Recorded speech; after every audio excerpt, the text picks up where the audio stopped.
بڑا بھرپور جائزہ لیا. اس دن بھی ان کی گفتگو ہم نے سنی تھی.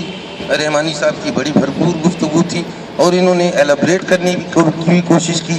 اور دیکھیے ادب میں جو معاملات ہوتے ہیں اس طرح کے ناولس کے خصوصی طور پہ، تو اس میں بہت سی چیزیں آپ کی اپنی انڈرسٹینڈنگ پہ بھی ڈپینڈ کرتی ہیں. جو علامتی چیزیں ہوتی ہیں یا استعاراتی بیان جو ہوتا ہے تو وہ آپ کی اپنی فہم کے اوپر ہے. آپ کی جو اپنی انڈرسٹینڈنگ ہے، آپ کے ہاں کتنا چیزوں کے بارے میں کانشیسنس ہے، یہ ساری چیزیں میٹر کرتی ہیں.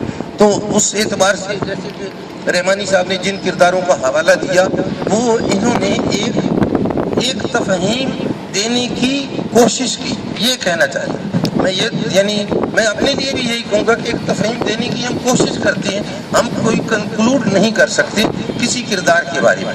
مثال کے طور پہ دیکھیے وہ جو ہے اپنا تکون کی چوتھی جہد، ان کو وہ بالکل میں ان کی اس تفہیم سے میں ذاتی طور پہ وہ اتفاق کرتا ہوں. اچھا وہ جو کردار ہے، ایک مرد کا کردار، عورت کا کردار، پھر ایک دہشت جنگجو کا کردار.